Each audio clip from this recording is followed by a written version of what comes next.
طرح مسلمانوں سے سب سے پہلی کمی انتظامات میں لگنے کی وجہ سے دین کی دعوت جو ان سے چھوٹی، تو آج خود ان کے گھروں میں دین کے لالے پڑ گئے اور فرائض ان کے گھروں سے نکل گئے۔ اور اسی کو حضور صلی اللہ علیہ وسلم نے فرمایا بدأ الدین غریبا، جب میں دین کی محنت لے کر آیا یہ بڑا اجنبی، انوکھا اور جو ہے ماحول کے خلاف تھا، لیکن حضور اور صحابہ کی قربانی سے یہ دین سب سے محبوب بنا۔ دین کے لیے مال، جان اور جو ہے جذبات لگانا یہ محبوب ترین بنا۔ لیکن وَسَيَعُودُ كَمَا بَدَأَ غَرِيبًا، دین کی محنت جب چھوٹے گی تو پھر دین اجنبی ہو جائے گا۔ فَطُوبَى لِلْغُرَبَاء، لیکن اللہ نے اپنے دین کو زندہ رکھنا ہے، پھر لوگ اللہ تعالیٰ لوگوں کو توفیق دیں گے اور وہ بے دینی کو دیکھ کر بے چین ہوں گے، اپنے گھر کے مزوں کو چھوڑیں گے، بیوی بچوں میں رہنے کے لذتوں کو قربان کریں گے اور انسانیت کے فائدے کے لیے پردیسی بنیں گے اور وہ جگہ جگہ پھریں گے۔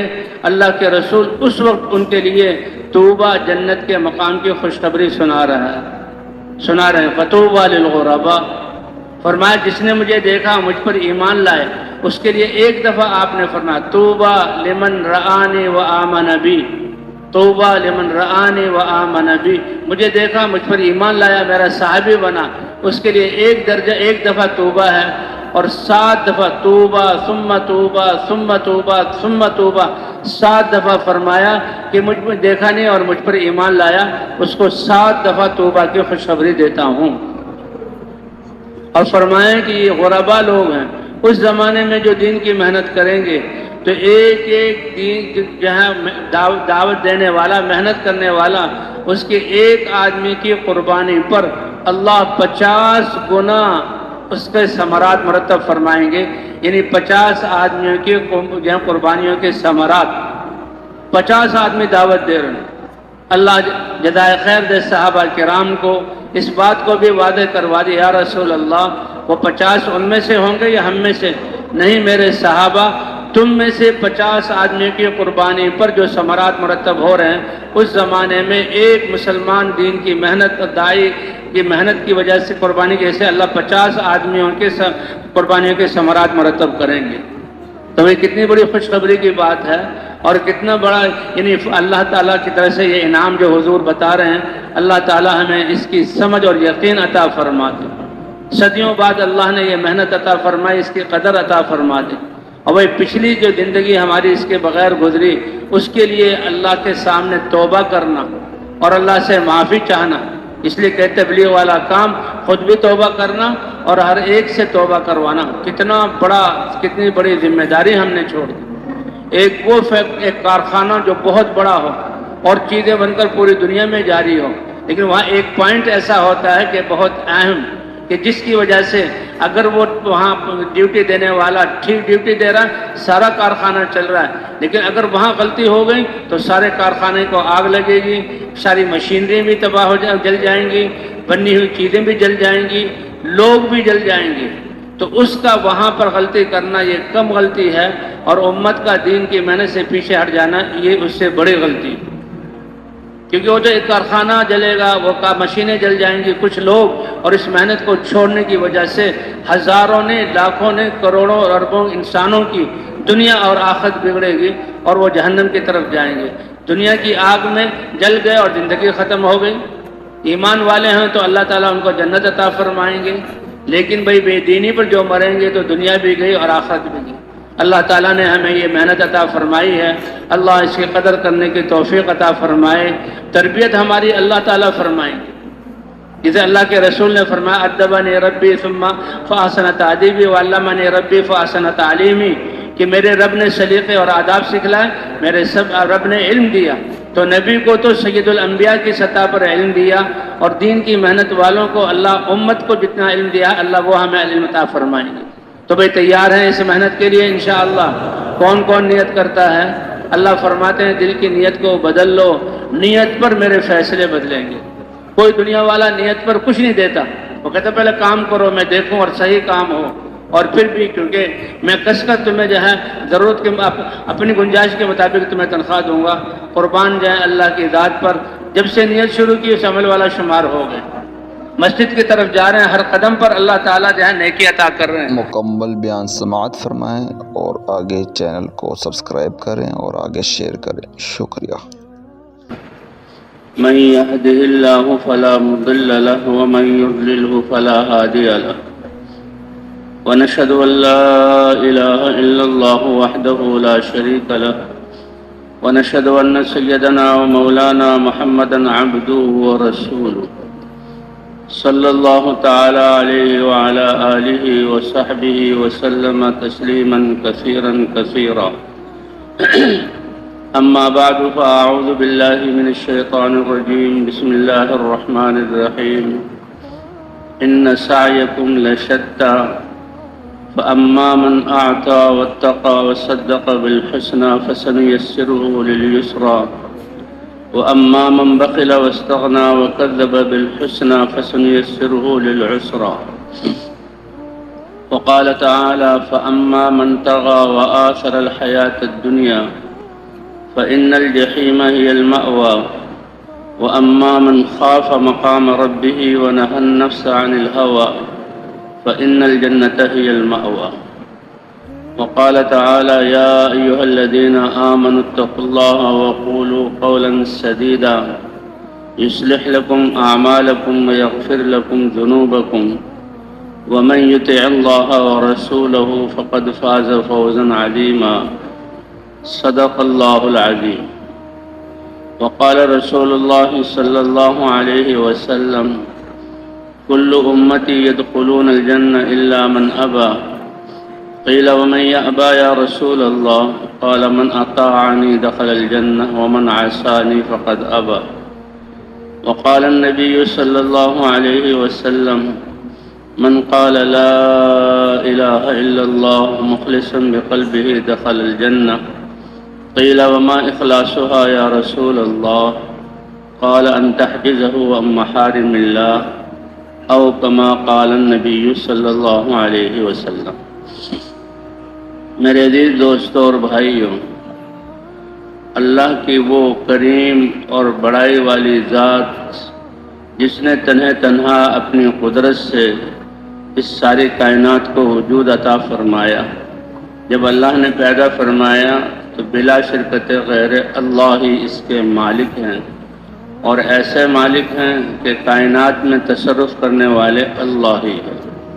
ہر چیز کو وجود بھی اللہ نے دیا، شکل بھی اللہ نے اس کی بنائی، اور نفع نقصان کی صفت بھی اللہ ہی نے رکھی، اور جو کچھ نفع اور نقصان اس کائنات سے ہوتا ہوا نظر آ رہا ہے یہ اس کا اپنا نہیں ہے بلکہ اللہ کے خزانوں سے اس کو دیا جا رہا ہے، اور اللہ تعالیٰ کی قدرت کامل ہے اور مطلق ہے۔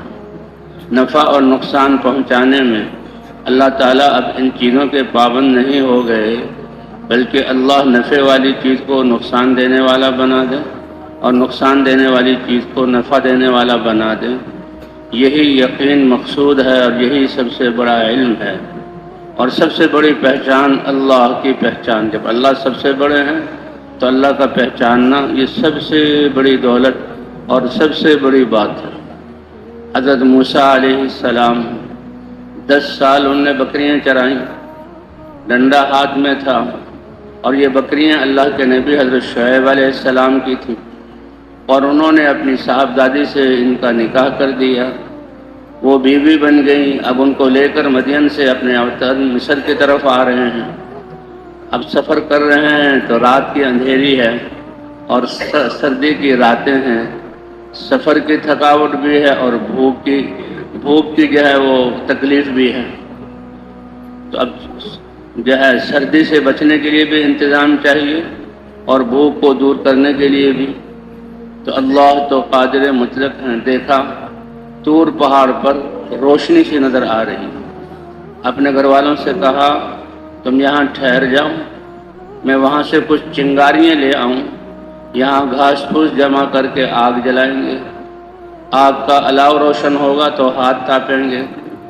سردی کی وجہ سے جو تھکاوٹ کی تکلیف زیادہ محسوس ہو رہی ہے اور بھوک زیادہ ستا رہی ہے، تو کم از کم ایک سردی تو کم ہوگی اور اس سے ان چیزوں کا احساس بھی کم ہوگا۔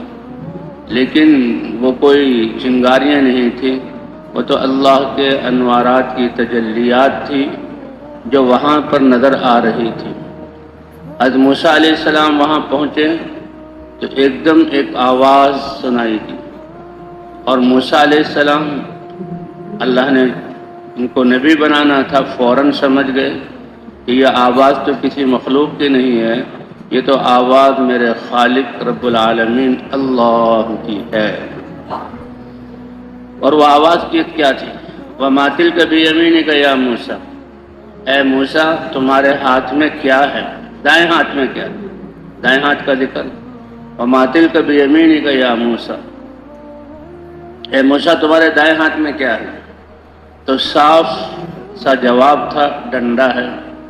لیکن اللہ سے ہم کلامی کا شرف، اور یہ کتنی بڑی بات ہے، تو اس شرف سے فیضیاب اور مدح اٹھانے کے لیے موسیٰ علیہ السلام نے بات کو لمبا کر دیا، اور کیا جواب دیا؟ یہ عصایا، یہ میرا ڈنڈا ہے، اور پھر اتوکل علیہا، میں اس پر سہارا لیتا ہوں، وأحش بها علی غنمی، اور جانوروں کو ہانکتا ہوں اور پتے جھاڑتا ہوں، ولی فیہا مآرب اخری، اور میرے لیے اور زیادہ بہت سارے فوائد ہیں۔ یہ ڈنڈا بڑا عظیم ڈنڈا تھا، شعیب علیہ السلام کے پاس تھا، 10 سال ان کے پاس رہا، اور پھر یہی حضرت موسیٰ علیہ السلام کے لیے معجزہ بنا، کوئی معمولی نہیں تھا۔ اللہ نے اپنے نبی کی تربیت فرمانی تھی۔ اچھا تمہارا ہے، تم اس پر سہارا لیتے ہو، اس میں تمہیں بہت سے نفع ہیں، تو اب تک تم نے اپنی مرضی سے استعمال کیا، اس کے فائدے وہی تھے جو ہر ڈنڈے والے کو فائدے حاصل ہوتے ہیں، کوئی فرق نہیں تھا۔ یہ تو ڈنڈا بھی میرا ہے، اس پر سہارا لیتا ہوں، جانور ہانکتا ہوں، پتے جھاڑتا ہوں، جو چرواہا بھی ہوگا اس کے پاس ڈنڈا ہوگا، اس کے یہی فائدے ہوں گے۔ لیکن اے موسیٰ ایک بات ہم تمہیں بتاتے ہیں کہ اب تک اس کا استعمال تمہارا اس کو استعمال کرنا اپنی مرضی سے تھا، اور آج میرے امر سے اس کو استعمال کرنے کی مشق کرو۔ جب میں کہوں چھوڑ دو اور جب میں کہوں لے لو، پھر دیکھو یہ ڈنڈا تمہارے لیے میری قدرت کے کیا مظاہر کے نقشے پیش کرتا ہے۔ القھا یا موسیٰ، اب فائدہ مند ہے اور اس کی اب بھی ضرورت ہے، اس کو ڈالنا یہ تو سمجھ کی بات نہیں، لیکن ڈالنا چھوڑنا کس کے امر پر ہے؟ اللہ کے امر پر۔ تو اللہ کا امر انسان کی زندگی کے جس شعبے سے بھی تعلق اس کا ہو جائے وہ امر بہت بڑا ہو جاتا ہے۔ القھا یا موسیٰ، پہلے بھی اپنی مرضی سے تم اس ڈنڈے کو ڈال کر اس کے پاس لیٹتے ہوگے اور اپنے کام کرتے ہوگے، لیکن آج میرے امر پر۔ تو اللہ نے اپنی قدرت کا اظہار کرنا تھا، جو ہی ڈنڈا ڈالا فَإِذَا هِيَ حَيَّةٌ تَسْعَىٰ، بڑے جسم والا سانپ۔ اب سانپ بڑے جسم والا ہو تو اس کی فطرت ہے کہ وہ دوڑ نہیں سکتا، وہ تو آہستہ آہستہ بڑی مشکل سے اپنے بوجھ کو لے کر رینگتا ہے، لیکن یہ اللہ نے اپنی قدرت سے بنایا تھا، اور اللہ نے اپنی قدرت کا اظہار کرنا تھا۔ بڑا ہونا یہ بتلاتا ہے کہ بہت بطیء الحرکت، سست رفتار ہوگا، لیکن اللہ نے وہ رفتار میں اڑنے والے سانپ کی طرح سب سے تیز رفتار اور موسیٰ علیہ السلام کی طرف بڑھا۔ تو موسیٰ علیہ السلام نے فطرت کی بنا پر اسے ڈر محسوس کیا، تو اللہ نے فرمایا خُذْهَا وَلَا تَخَفْ، ہمارے امر سے چھوڑا ہے، اور ہم نے اس کو ڈنڈے سے بے جان سے سانپ جاندار بنایا ہے، اور نفع دینے والے سے نقصان دینے والی شکل بنائی ہے، لیکن اصل ہمارا امر ہے آپ ڈریے نہیں اس کے نقصان سے، اس کو پکڑ لیجئے، ڈریے نہیں۔ خُذْهَا وَلَا تَخَفْ سَنُعِيدُهَا سِيرَتَهَا الْأُولَىٰ، ہم جو رب العالمین ہیں آپ سے بات کر رہے ہیں، آپ کے ہاتھ لگاتے پھر اس کو ڈنڈا بنا دیں گے۔ تو پھر بظاہر تو یہ ہے کہ بھئی پھینکنے سے سانپ بنا، ڈنڈا بے جان تھا، فائدہ دینے والا تھا، سانپ بنا جاندار، نقصان دینے والا، ڈسنے والا، زہر والا بنا، لیکن اللہ کے امر پر ڈالنا اور اللہ کے امر پر اس کو لینا۔ اللہ نے فرمایا ہم اس کو دوبارہ جو ہے ڈنڈا بنا دیں گے، لیکن یہ ایک معجزہ بن گیا موسیٰ علیہ السلام کے لیے۔ اس میں سبق ہے بعد والے سارے انسانوں اور امتوں کے لیے، اور خاص طور پر حضرت محمد صلی اللہ علیہ وسلم کی امت ہمارے اور آپ کے لیے، کہ قرآن میں اللہ نے اس قصے کو ذکر کیا، اے ایمان والو تمہاری یہ تجارت گاہیں، تمہارے یہ کھیت کے میدان، تمہارے یہ جو ہے حکومت کے دفاتر اور وزارت کے عہدے، اور تمہارے یہ محلات اور تمہارے یہ باغات، یہ اللہ کی مخلوق ہے، اللہ نے تمہیں دیے ہیں، اس میں لگو، جب اللہ کا حکم ہو اور اجازت ہو کہ لگ جاؤ، اور ان کو چھوڑ دو جب اللہ کا حکم ہو ان کو چھوڑ دینے کا، کیونکہ یہ اللہ کی مخلوق ہے اور جو کچھ ہو رہا اللہ سے ہو رہا ہے۔ تو اگر تمہارا ان میں لگنا اور ان کو چھوڑنا اللہ کے امر کی بنا پر ہوگا تو پھر اللہ تمہارے لیے بھی اپنی قدرت کے وہ نمونے دکھلائیں گے جو موسیٰ علیہ السلام کے لیے دکھلائے۔ اس امت کو تو 5 دفعہ اذان کے ذریعے نماز کے لیے اپنے گھروں کو، اپنے تجارت گاہوں کو، اپنے کھیتوں کو، باغات کو اور اپنے دفتروں اور وزارتوں کو چھوڑنے کا 5 دفعہ اللہ حکم دیتے ہیں۔ کتنی بڑی سعادت کی بات ہے، کتنا بڑا اعزاز ہے ہمارے لیے کہ اللہ کے حکم پر چھوڑنا۔ آج یہ جتنے ہم کہتے ہیں بھئی وزارت اصل چیز ہے، صدارت اصل چیز ہے، بادشاہت اصل چیز ہے، تجارت اصل چیز ہے، زراعت اصل چیز ہے، تو یہ ان اسباب میں لگنے والے اب جو کچھ ان کے پاس ہے ان سب کو چھوڑتے ہیں ان چیزوں کے لیے۔ اگر ایمان نہیں ہے تو اللہ تھوڑا سا نفع ان کو دے دیتے ہیں، تو ایمان والا جب ان چیزوں کو چھوڑے گا اللہ کے امر کی بنا پر تو اللہ اس کو دنیا اور آخرت دونوں کی کامیابی عطا فرمائیں گے، اللہ کے امر کی بنا پر۔ یہاں 5 دفعہ چھڑوایا جاتا ہے، اور اذان اللہ اکبر یہ صدائیں گونجتی ہیں فضاؤں میں کہ اللہ سب سے بڑے ہیں، اللہ سب سے بڑے ہیں۔ 6 دفعہ یہ کہلوایا جاتا ہے، اور اشہد ان لا الہ الا اللہ، عبادت کے لائق صرف اور صرف اکیلے اللہ کی ذات ہے۔ اور اللہ کی قدرت سے فائدہ اٹھانا، اللہ کے خزانوں سے دنیا آخرت میں فائدہ اٹھانا، اس کا راستہ اشہد ان محمد رسول اللہ، میں گواہی دیتا ہوں اس بات کی کہ محمد صلی اللہ علیہ وسلم اللہ کے رسول ہیں۔ تو حضور صلی اللہ علیہ وسلم کی اتباع، آپ کا لایا ہوا دین، یہ اللہ کے خزانوں سے فائدہ اٹھانے کا ذریعہ ہے، دنیا میں بھی اور آخرت میں۔ اللہ دنیا بھی بناتے ہیں، آخرت بھی بناتے ہیں۔ یہی بات حضرات انبیاء کرام نے اپنی قوموں کو سمجھائی۔ انسان کو جو جاننے کے آلات اللہ نے دیے ہیں یہ بڑے محدود ہیں۔ دیکھنا، یہ دیکھنا کتنی بڑی اللہ کی نعمت ہے۔ انسان آنکھ کھولے اور پھر چیزوں کو دیکھے، شکلوں کو دیکھتا ہے، اس کے رنگ کو دیکھتا ہے، اس کی جو ہے خوبصورتی کو دیکھتا ہے، دل میں خوشی آتی ہے، نفع نقصان کو سمجھتا ہے، لیکن اس کا دیکھنا محدود ہے۔ اسی طرح اس کا سننا بھی محدود ہے۔ کہتے ہیں اللہ کا دیکھنا کامل ایسے ہی ذکر کیا ہے کہ سخت اندھیری رات ہو اور کالے بادل چھائے ہوئے ہوں اور کالا پہاڑ ہو اور کالے پہاڑ پر ایک کالی چیونٹی رینگ رہی ہو۔ کہاں اللہ کا عرش ہے، کہاں پہاڑ پر یہ چیونٹی ہے؟ تو عرش پر ہوتے ہوئے اللہ تعالیٰ اس چیونٹی کو اتنے فاصلوں، آسمان کی ان رکاوٹوں اور اتنی اندھیریوں میں اللہ دیکھتے ہیں، اور اللہ اس کی آہٹ کو بھی سنتے ہیں۔ اور اس چیونٹی میں اللہ نے وہ جو اس کا دیکھنا ہے، وہ جو اس کا کھانا ہے اور کھانے کے ہضم ہونے کا نظام ہے، اور اس خوراک سے اس کے جسم میں جو ہے اس کے جسم کا بڑھنا ہے اور اس کے پیٹ میں ایک اور انڈا بننا ہے، کیا کریم اور علم والی ذات ہے کہ اس چیونٹی کو دیکھ بھی رہی ہے، اس کی آہٹ کو سن بھی رہی ہے، اور اس میں نظام ہضم کو بھی چلا رہی ہے، اور اس کے اندر انڈوں کے ذریعے ایک اور چیونٹی بنے اس کا نظام بھی کر رہی ہے۔ تو کرنے والی ذات کس کی ہے؟ اللہ کی ہے۔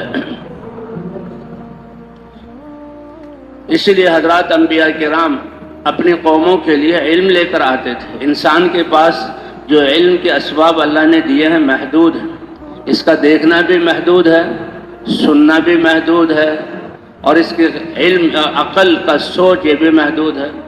اگر صرف عقل سے اور ظاہری چیزوں کو دیکھ کر سوچے گا تو صرف موت سے پہلے والی زندگی کو، کہ یہاں کی گرمی سردی اور یہاں کے نفع اور نقصان اور یہاں کے اسباب یہ اور ان چیزوں سے ہوتا ہوا نظر آئے گا، اور یہ دھوکہ ہے۔ دھوکہ کسے کہتے ہیں؟ حقیقت کچھ اور ہو، نظر کچھ اور آ رہا ہو۔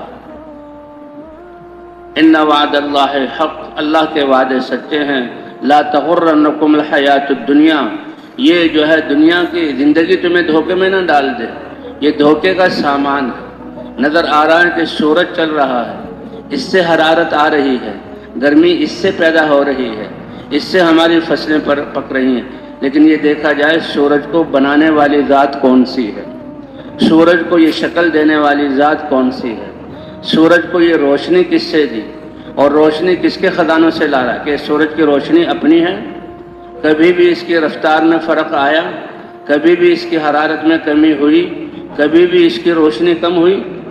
ہمارے یہ روشنی کے بنائے ہوئے نظام بجلی کتنا زیادہ اس میں نقصان ہوتا رہتا ہے اور کتنی تکلیف ہوتی ہے، یہ انسانوں کا بنایا ہوا نظام ہے۔ قربان جائیں اللہ تعالیٰ پر، کیسے آسمان کی 7 چھتیں بنائیں، ستاروں کی جگمگاہٹ سے ان کو مزین کیا، کیسے چاند کی چاندنی میں ٹھنڈک اور خوبصورتی رکھی، اور کیسے سورج کو روشنی دے کر اس کو چلاتے ہیں۔ کل فی فلک یسبحون، یہ سورج اور چاند اور یہ کہکشائیں اور ستارے فضاؤں میں تیر رہے ہیں۔ کہتے ہیں اس کا اگر حساب لگاؤ تو یہ سمجھ لو تمہاری روئے زمین پر جتنے ریت کے ٹیلے ہیں اور ان ریت کے ٹیلوں کے جتنے ذرات ہیں، اس کو کوئی گن نہیں سکتا، اس سے کہیں زیادہ زمین اور آسمان کی فضاؤں میں اللہ نے ان سیاروں کو جہاں پیدا کیا ہے اور وہ تیر رہے ہیں۔ وَلَقَدْ زَيَّنَّا السَّمَاءَ الدُّنْيَا بِمَصَابِيحَ، یہ اللہ کے چراغ ہیں، آسمان دنیا کو اس کے لیے مزین کیا، انسان کے سونے کے لیے اندھیرے کی چادر اللہ نے تانی۔ اگر ستارے اور چاند نہ ہوتا تو کتنا سخت اندھیرا ہوتا اور انسان کو کتنی گھبراہٹ ہوتی، لیکن اللہ تعالیٰ نے فرمایا کہ ہم نے آسمان کو ستاروں کی جگمگاہٹ سے مزین کیا اور چاند کو اس میں چلایا۔ یہ اللہ کی قدرت ہے، کرنے والی ذات اللہ کی ہے۔ تو یہی بات سمجھانے کے لیے اللہ تعالیٰ حضرات انبیاء کرام کو بھیجتے تھے کہ دنیا کی زندگی اللہ نے دی ہے، یہ دنیا میں آسائشیں پوری کرنے کے لیے نہیں، بلکہ دنیا میں تو امتحان کے لیے بھیجا ہے۔ اصل زندگی اللہ تعالیٰ نے آخرت کی بنائی ہے، سب امتحان میں ہے۔ وَلَنَبْلُوَنَّكُمْ بِشَيْءٍ، ہم البتہ ضرور بضرور تمہیں آزمائیں گے حالات کو لا کر۔ اب ان حالات میں کیا کرنا ہے؟ وَبَشِّرِ الصَّابِرِينَ، جو اللہ پر ایمان رکھتے ہوں اور اس بات کو سمجھتے ہوں کہ یہ حالات اللہ کی طرف سے ہیں اور ان حالات میں ہمارے لیے فائدہ ہے۔ اللہ نے اپنے نبی کو حکم فرمایا ان کو بشارت دے دی، صبر کرنے والوں کو بشارت دے دیجیے کہ یہ سمجھیں کہ یہ اللہ کی طرف سے ہے اور اللہ جو حالات لائیں اس میں ہمارا فائدہ ہے، کیونکہ مسلمان کو تو ایمان کی وجہ سے اس کی قیمت اتنی زیادہ بڑھ جاتی ہے، اس کی بھوک کی ہر لہر، پیاس کی ہر لہر، کانٹے کا چبھ جانا، ٹھوکر کا لگ جانا، ایک لمحے کے لیے بیماری تکلیف کا آ جانا، یہ اس کے لیے نیکی جو ہے بن جاتی ہے اور اس کے نامہ اعمال میں لکھی جاتی ہے، اور ایک نیکی ایک طرف اور دنیا کے سارے خزانے ایک طرف۔ اللہ نے ہمیں اسی لیے صحابہ کرام ایمان کے ملنے پر، اسلام کے ملنے پر اللہ کی حمد کیا کرتے تھے، الحمدللہ الذی ہدانا للاسلام۔ اگر اس کی کہ تمام تعریفیں اس اللہ کے لیے ہیں جس نے ہمیں اسلام کی توفیق دی، کیونکہ یہ اسلام رواج کے اور لوگوں کی عادات کے اور عقل جو ہے بہت چھوٹا سا پیمانہ ہے، اس کے خلاف ہوتا ہے۔ انسان تو صرف ظاہری چیزوں کو دیکھ سکتا ہے، اب سورج کو دیکھ رہا ہے، سورج کو پیدا کس نے کیا، چلا کون رہا ہے، اس میں روشنی کس نے رکھی ہے، کون اس کی حفاظت کر رہا ہے، تو اصل علم یہ ہے۔ اسی لیے حضرات انبیاء کرام ان ظاہر کے دھوکے سے نکال کر اللہ کی پہچان کرواتے تھے۔ والذین آمنوا اشد حبا للہ، ایمان کیا ہے؟ اللہ کی پہچان۔ تو جنہوں نے اللہ کو پہچان لیا تو وہ تو سب سے زیادہ اللہ سے محبت کریں گے۔ یہ پیدا کی ہوئی مخلوق جو اللہ نے بنائی ہے، فنا ہو جانے والی ہے، اللہ اس میں تصرف فرما رہے ہیں، تو مخلوق پر اپنی صلاحیت لگانے کے بجائے اللہ کی رضا حاصل کرنا، اللہ کو لینا، اس پر اپنی صلاحیتیں لگانا، یہی عقل مندی۔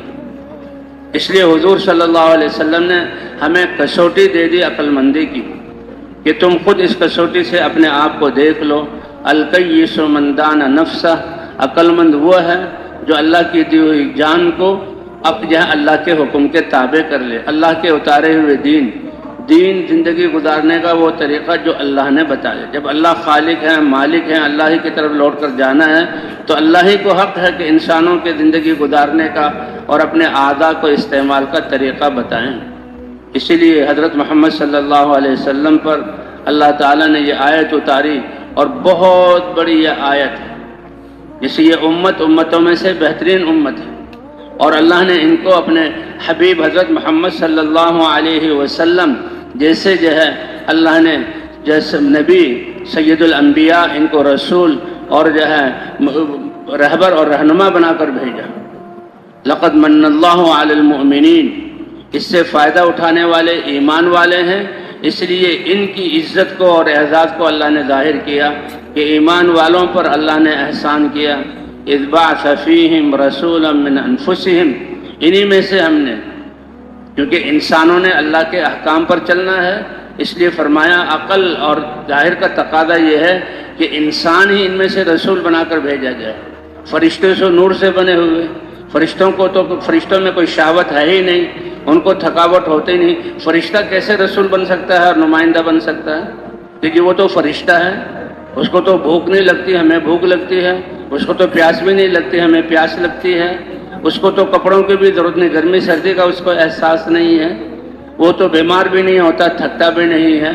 تو صاف بات ہے کہ فرشتے جو ہے فرشتے کو بھی اگر ہم ان کا رسول اور نبی بنا کر بھیجتے جیسے کہ وہ کہہ رہے ہیں، تو وہ بھی تو انسان کی شکل میں آتا، فرشتہ ہو کر ان کے لیے نمونہ کیسے بن سکتا ہے؟ اور جب انسان کی شکل میں آتا تو پھر یہی اشکالات۔ اس لیے ہم نے تم میں سے لقد من اللہ علی المؤمنین اذ بعث فیہم رسولا من انفسہم، انہی میں سے حضرت محمد صلی اللہ علیہ وسلم کو رسول بنا کر بھیجا۔ آدم علیہ السلام اللہ کے پہلے نبی ہیں، اور آدم علیہ السلام سے لے کر حضرت محمد صلی اللہ علیہ وسلم تک 1,24,000 یا 2 لاکھ تک انبیاء آئے۔ انبیاء وہ ہستی ہیں جو اللہ کی طرف سے چنے گئے اور اللہ کی طرف سے علم دے کر بھیجے گئے اور زندگی گزارنے کا طریقہ دین دے کر بھیجے گئے، اور انہوں نے اپنی صلاحیتیں لگائی۔ ہر نبی اپنی قوم میں آیا، کہتے ہیں ہر نبی جس قوم میں بھیجا گیا اسی میں سے تھا، سوائے لوط علیہ السلام کی، کہ لوط علیہ السلام عراق کے علاقے کے تھے اور وہ بھیجے گئے اردن کے علاقے میں۔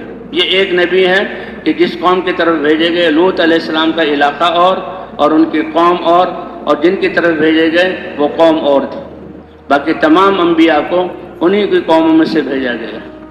اللہ کے نبی علم لے کر آتے تھے، لیکن علم کے لیے طلب ضروری ہے، اور طلب کے لیے اللہ کی پہچان ضروری ہے کہ یہ علم کس کی طرف سے آیا ہے۔ والذین آمنوا اشد حبا للہ، اور ایمان والے سب سے زیادہ اللہ سے محبت کرتے ہیں، اور جب اللہ سے محبت کرتے ہیں تو محبت کرنے والا اپنے محبوب کے مطیع ہوتا ہے، جبکہ محبوب بھی اللہ جیسا ہو، جو ساری کائنات کا خالق ہے، جو سب سے بڑا ہے، جو رحمان اور رحیم ہے، اسی کی طرف لوٹ کر جانا ہے، اسی کی طرف لوٹ کر جانا ہے، اور اس نے اپنی عبادت کے لیے ہمیں پیدا کیا۔ کہتے ہیں حضرت عمر رضی اللہ تعالی عنہ وہ حضور صلی اللہ علیہ وسلم کی خدمت میں آ کر، قصہ ہے کہ مجلس سے نکلے تو کس ارادے سے تھے اور بہن کے گھر پہنچ گئے، غصہ آیا کہ اچھا جس ہستی کو میں نقصان پہنچانے کے لیے نکلا ہوں اور اس کے دین کی مخالفت کے لیے، وہ دین تو میرے اپنے گھر میں داخل ہو گیا۔ صحابی ملے، انہوں نے دیکھا کہ عمر تو تلوار کو سونتے جا رہا ہے، بڑا خطرناک ارادہ ہے۔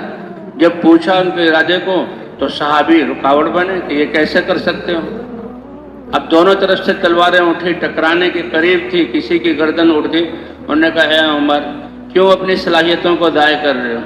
کیوں ایسے امر کو تم نقصان پہنچا نہیں سکتے کہ جس امر کے پھیلانے کا اللہ نے ارادہ کر لیا، وہ دین تو تمہارے گھر میں بھی پہنچ گیا۔ اس پر اور غصہ آیا کہ میرے گھر میں کیسے، کہ تمہاری بہن اور تمہارے بہنوئی، اب فوراً کا پہلے تو ان کا کام میں نمٹاؤں، تو اپنے بہن فاطمہ بنت خطاب کے گھر کی طرف دوڑے اور ان کے خاوند بھی تھے خباب ابن ارت رضی اللہ تعالی عنہ، جن کے بارے میں آتا ہے کہ کتنا ان کو ستایا جاتا تھا، آگ کے انگاروں پر ڈالا جاتا تھا، اور فرماتے ہیں کہ میں اسلام لانے والوں میں سے چھٹا تھا، میرا تو کوئی قبیلہ نہیں تھا۔ جو لوگ بنی عدی، بنی تیم، بنی فلاں جن کے قبائل تھے وہ ایمان لے آتے، لیکن اس کو اپنی قوم کا کچھ نہ کچھ سہارا ہوتا تھا کہ یہ جو اسلام کے خلاف سردار ہیں مجھے مار نہیں سکتے، میری قوم میری دفاع کے لیے آئے گی قومیت کی وجہ سے، میری قوم میری دفاع کے لیے آئے گی قومیت کی وجہ سے۔ خباب فرماتے ہیں میرا کوئی قبیلہ نہیں تھا، اس لیے کھلے مہر مجھے تکلیف دیتے تھے۔ اب بہن کے گھر میں تعلیم ہو رہی ہے، حضرت خباب رضی اللہ تعالیٰ قرآن پڑھا رہے ہیں، اور حضرت عمر غصے میں تیزی سے دوڑتے ہوئے آئے، سانس چڑھا ہوا تھا اور کھڑکانے کا انداز بھی اتنا ہیبتناک، وہ خباب تو سمجھ گئے کہ بھئی تو پہلی پٹائی ہوتی ہے، آگ کے انگاروں پر ڈالا جاتا ہے، وہ تو چھپ گئے۔ بہنوئی آئے، دروازے کو کھولا تو فوراً بہنوئی کو مارا۔ بہن کی غیرت، کیونکہ وہ بھی خطاب کی بیٹی تھی، عمر کی بہن تھی، بڑی جری تھی، اے عمر کیوں تم تکلیف دیتے ہو؟ اگر تم اسلام کی وجہ سے تو سن لو، ہم تو مسلمان ہو چکے ہیں۔ تو بہن کو بھی مارا، اور اتنی زور سے تھپڑ مارا کہ خون بہنا شروع ہو گیا۔ لیکن یہ مجاہدے، قربانیاں، دین کے لیے قربانیاں، حضور صلی اللہ علیہ وسلم، صحابہ کرام، حضرت عمر رضی اللہ تعالیٰ عنہ نے بعد میں قربانیاں دی۔ تو خیر پھر ندامت ہوئی، صحیفہ رکھا ہوا تھا کہ یہ دو، کہا تم پہلے پاک ہو جاؤ، ناپاک اس کو چھو نہیں سکتا۔ غسل کیا، قرآن کا صحیفہ پڑھا، دل نرم ہوا، حضرت محمد صلی اللہ علیہ وسلم کی خدمت میں آئے۔ حضور صلی اللہ علیہ وسلم دار ارقم میں تھے۔ یہ جو مجاہدہ اور قربانی اور دعوت چل رہی ہے حضور صلی اللہ علیہ وسلم کی، اور آپ صلی اللہ علیہ وسلم کی دعائیں ہو رہی ہیں، اس کا یہ نتیجہ ظاہر ہو رہا ہے کہ ضلالت اور کفر کی اندھیریاں چھٹ رہی ہیں اور گمراہی ختم ہو رہی ہے، اور اسلام کا نور جو ہے، اللہ چاہیں تو سب کو ہدایت دے دیں، لیکن انسانوں کو نوازنے کے لیے اور ان کی محنت پر اپنی رضا اور جنت کی نعمتیں اور کامیابی دینے کے لیے اللہ کا ایک نظام ہے۔ لو شاء لہداکم، اگر اللہ چاہیں تو سب کو ہدایت دے دیں، لیکن ہدایت کی محنت میں قدم قدم پر جو اللہ دیتے ہیں، ایک ایک لمحے پر اللہ دیتے ہیں، ایک ایک کانٹے جیسی تکلیف پر جو اللہ دیتے ہیں، پھر وہ کیسے ملتا؟ وہ تو اللہ نے ہدایت دے دی، لیکن اللہ کا یہ نظام ہے، اللہ کا یہ نظام ہے۔ حضرت عمر رضی اللہ تعالیٰ عنہ بہن کے گھر سے نکلے، اب ارادہ بدل گیا۔ حضور صلی اللہ علیہ وسلم دار ارقم میں تھے۔ حضرت بلال رضی اللہ تعالیٰ عنہ دربانی کے فرائض انجام دے رہے تھے۔ حضرت بلال رضی اللہ تعالیٰ نے دیکھا کہ عمر آ رہا ہے، تلوار ہاتھ میں تھی اور بڑی تیزی سے آ رہے تھے۔ بلال تو ڈر گئے، اے اللہ کے رسول، یہ عمر آ رہا ہے۔ حضور سمجھ گئے آج میری میں نے دعا کی تھی، اللہ نے وہ دعا قبول کر لی، کہ رات ہی کو یہ دعا ہوئی تھی، اللہم اید الاسلام باحد الامرین، اے اللہ یہ عمر نامی دو شخص ہیں میری قوم میں جو بہت زیادہ اسلام کی مخالفت کر رہے ہیں، اپنی صلاحیتیں اس کے لیے لگا رہے ہیں۔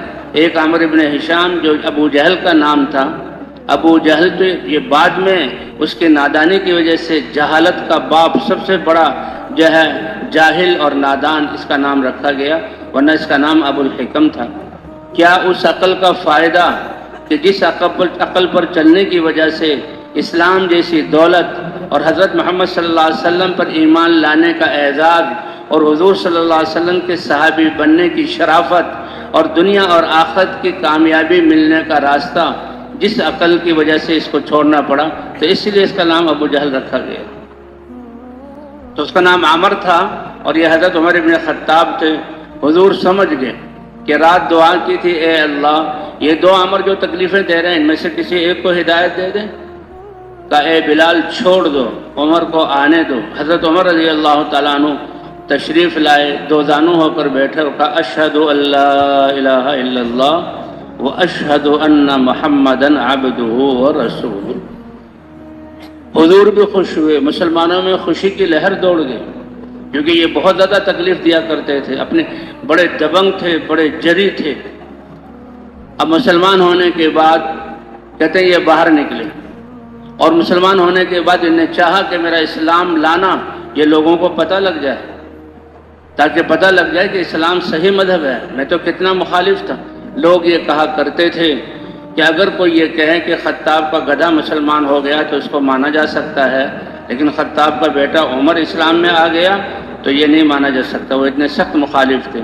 لیکن قربان جائیں حضور کی قربانی کے اور صحابہ کے قربانیوں کے، مجاہدوں کے اور ان حضرات کی دعاؤں کے، کہ عمر جیسے شخص کا بھی کایا پلٹ گئی اور قسمت جو ہے بدل گئی.